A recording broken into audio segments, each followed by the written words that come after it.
చిల్లర మల్లర సమాచారాలు చేసి బయట పంపించొచ్చా? We demand the director general of police Telangana Shivdhar Reddy గారిని, శ్రీరామ్ కర్రీ గారి మీద మరియు ఈ అన్వేష్ ఈ పిఆర్ఓ సీఎం గారి పిఆర్ఓ మీద కేసు నమోదు చేయాలి. దీని మీద డెఫినెట్గా మేము కూడా వచ్చి కంప్లైంట్ చేస్తాము. వీళ్ళ మీద విచారణ చేపట్టాల్సిన అవసరం ఉన్నది అండ్ వీళ్ళని పదవి నుంచి తొలగించాల్సిందిగా మేము డిమాండ్ చేస్తున్నాం. ఇవాళ టాప్ చైర్లో కూర్చొని ఆపోజిషన్ లీడర్స్ మీద మీరు దుష్ప్రచారం చేసుకుంటూ బాట్ అకౌంట్స్,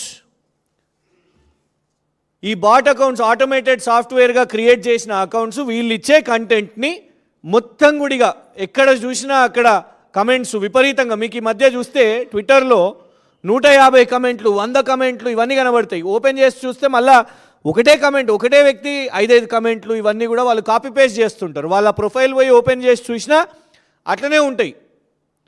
అట్లా వీళ్ళు ఒకటి కాదు రెండు కాదు, ఇగోండి ఇన్ని అకౌంట్స్, కొంచెం ఎవరన్నా దయచేసి హెల్ప్ చేయగలుగుతారా వీటిని అట్లాగా ఎన్ని ఉన్నాయో చూడండి.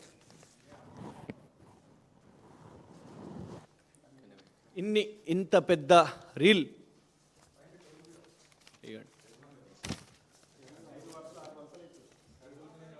పట్టుకోండి, ఇగోండి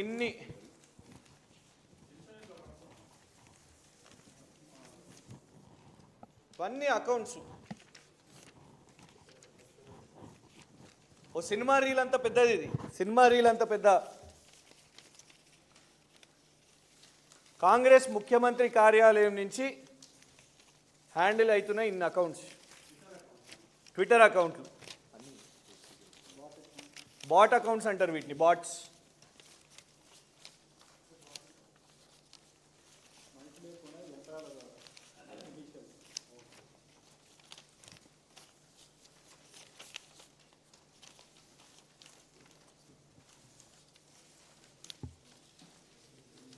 ఎన్ని వేల అకౌంట్లు చూడండి మీరు.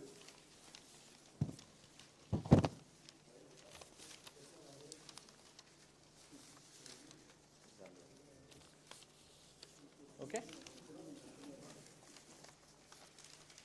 అయిపోతలేదు ఇంకా చాలా ఉన్నాయి, ఇంకా వేల అకౌంట్స్ ఉన్నాయి అందులో.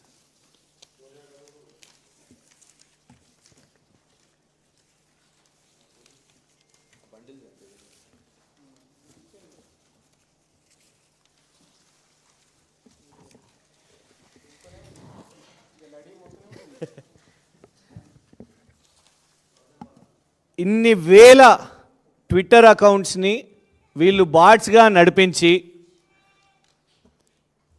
ముఖ్యమంత్రి కార్యాలయం నుంచే ఇలాంటి దుష్ప్రచారాలు చేసుకుంటూ లేనిది పోనిది ఇంత లక్షల మంది ఫోన్ ట్యాపింగ్లు అయినాయి. అసలు వీళ్ళే సృష్టికర్తలు.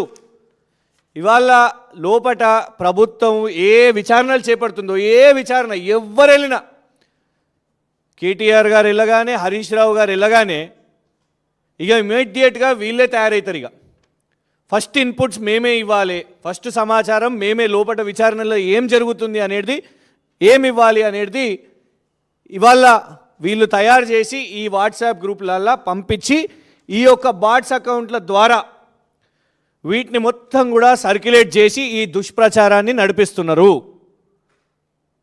దానికి స్పష్టమైన ఆధారం ఏంటంటే ఇవాళ వరకు రాష్ట్రంలో అఫీషియల్గా ఎప్పుడు కూడా ఒక స్టేట్మెంట్ లేదు. ప్రభుత్వంలో పోలీసు పెద్దలు ఎవరైతున్నారో ఏనాడు కూడా ఫలానా సినీ నటులు కానివ్వండి, ఫలానా ఈ క్వశ్చనింగ్లో ఈ క్వశ్చన్స్ అడిగినాము అనో, లేకుంటే ఈ సమాచారం వచ్చిందనో ఏనాడు అఫీషియల్ ఎవిడెన్స్ లేదు. మరి ఎట్లా జరుగుతున్నాయి వార్తలు, ఎట్లా బయట ఈ చర్చ జరుగుతుంది? ఈ బఫూన్లు చేయబట్టి, ఈ క్రిమినల్స్ చేయబట్టి, శ్రీరామ్ కర్రీ అనే క్రిమినల్, ఆ క్రిమినల్ చేయబట్టే ఇది జరుగుతున్నది. Yes, this is a crime. He should be booked, he should be jailed. దొంగ ఇవాళ ఇట్లాంటి పనులు చేసుకుంటూ, దుష్ప్రచారాలు చేసుకుంటూ, థంబ్నెయిల్స్ తయారు చేసుకుంటూ, మళ్ళీ ఇవే బాట్ అకౌంట్స్ ఏం చేస్తాయి తెలుసా? ఈ బాట్ అకౌంట్సే సీఎం గారి కార్యక్రమాలలో ఏమైనా సీఎం హ్యాండిల్ ఏమైనా పోస్టులు చేస్తే ఆహో ఓహో జై రేవంత్ అన్న, జై జై రేవంత్ అన్న, జై రైజింగ్, జై Telangana rising, Telangana is number 1 ఇలా పెడతారు. మళ్ళా ప్రతిపక్ష నాయకులు కేటీఆర్ గారి కింద మళ్ళా అటాకింగ్ చేసుకుంటూ బూతులు తిట్టుకుంటూ కమెంట్స్ పెట్టేటోళ్ళు వీళ్ళే. మళ్ళా కొందరు అనుకూలంగా కొందరు ఉంటారు, ఆ డెక్కన్ క్రానికల్ సంబంధించిన వెంకటరామ గారు అట్లాంటి వాళ్ళ కింద మళ్ళీ అవి యాంప్లిఫై చేస్తాయి. ఏం సంబంధం ఉన్నది ముఖ్యమంత్రి గారి కార్యాలయానికి? మరి డెక్కన్ క్రానికల్ సంబంధించిన వారికి ఏం సంబంధం ఉన్నదంటే శ్రీరామ్ ఖర్గే గారా? ఇలా ముఖ్యమంత్రి కార్యాలయం తెలంగాణ ప్రజాధనంతో మీరు వాళ్ళ జీతాలు మీకు వస్తుంటే ఒళ్ళు బలిసి మీరు ఈ